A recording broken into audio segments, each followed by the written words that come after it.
The Lives of the Saints by Father Alban Butler, October 10th. St. Paulinus, Archbishop of York. St. Paulinus is celebrated in the Roman Martyrology and in those of our country as the apostle of the largest, and at that time the most powerful, of the 7 kingdoms of the English Saxons. St. Augustine being in want of laborers, St. Gregory the Great in 601 sent him Mellitus, Justus, Paulinus, and several others, together with sacred vessels, altar cloths, and other ornaments for churches, vestments for priests, relics of the apostles and martyrs, and many books, decreeing by letters that when the northern countries should receive the faith, York should be appointed a metropolitical see. In like manner with Canterbury, St. Paulinus upon his arrival employed his labors in Kent with great zeal and piety. Edwin, the powerful king of Northumberland, demanded in marriage Ethelburg, Princess of Kent, but was answered by her brother, King Edbald, that a Christian maid could not lawfully marry an idolater, lest the faith and its mysteries should be profaned by the company of one who was a stranger to the worship of the true God. Edwin promised entire liberty and protection with regard to her religion, and expressed his own favorable dispositions to the same. Hereupon the princess was sent, and no one being judged more proper to be her guardian angel, and to undertake this new harvest than Paulinus, he was ordained bishop by St. Justus, Archbishop of Canterbury, on the 25th of July, 625, and accompanied the young queen to her spouse.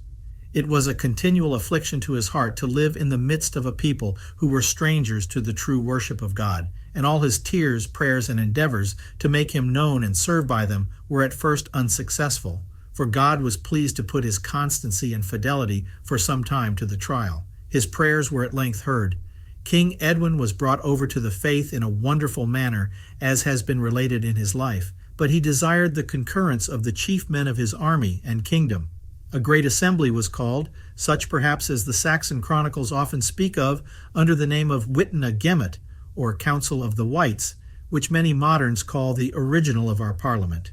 In this assembly the pagan high priest himself condemned loudly the worship of idols, and free liberty was given for any to embrace the Christian faith. The king was baptized by St. Paulinus at York on Easter Sunday in 627, together with his son Osfrid, whom he had by a former wife, and his niece Hilda. The ceremony was performed in a church of wood, raised in haste. King Edwin afterwards began one of stone, which was finished by St. Oswald. Bede takes notice that churches and fonts not being yet built spacious enough for the crowds that flocked to receive baptism, St. Paulinus, when the king resided among the Deiri, baptized in the river Swale, near Cataract, where the king's palace stood, and which was anciently a great city, as appears from Ptolemy and others, though it is now only a small village called Cataract, with a bridge a little below Richmond. King Edwin built a church at Campodunum, where he had his Yorkshire country palace. This church is commonly said to be Albanbury, corruptly called from Albanbury, because it was consecrated by St. Paulinus in honor of St. Alban, though Gale thinks Campodunum was rather Tanfield, near Ripon. This palace being destroyed by Penda, the successors of Edwin built their country palace near Leeds. From the king by whom it was built, it was called Oswinthorpe, as Bede testifies. Edwin's residence among the Bernicians was at Adgefrin, now Yeverin, in Glendale.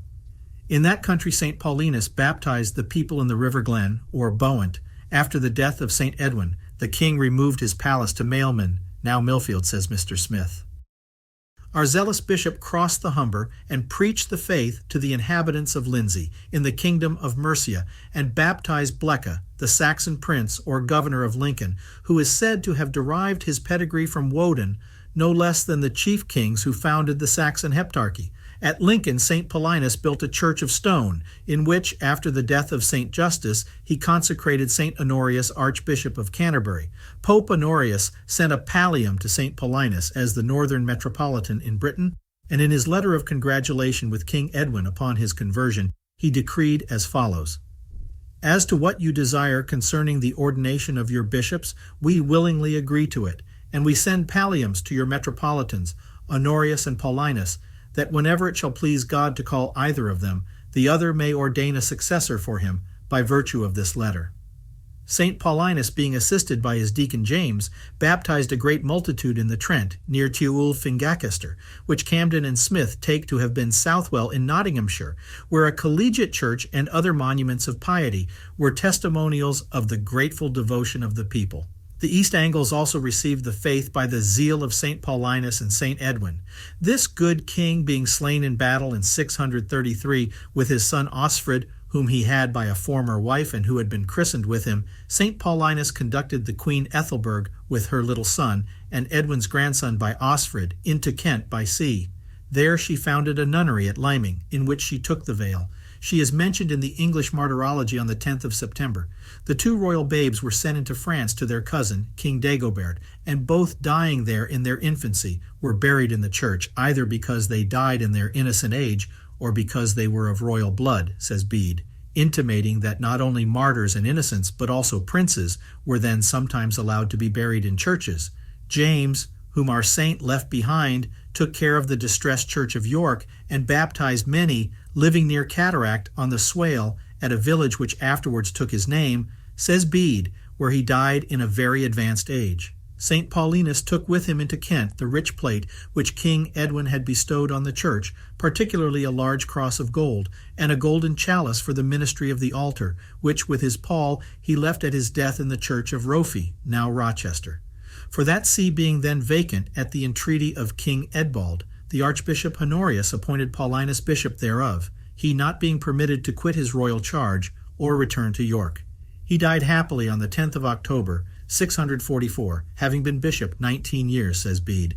This Wharton would have corrected into 11 years, but did not take notice that St. Paulinus sat first 8 years at York, from 625 to 633, and afterwards 11 at Rochester, from 633 to 644, in all 19 years and 3 months. When Gundulf the Norman was Bishop of Rochester, Archbishop Lanfranc rebuilt the Cathedral Church of St. Andrew, and causing the bones of St. Paulinus to be taken up, placed them in a rich shrine, the festival of which translation was kept at Rochester on the 10th of January.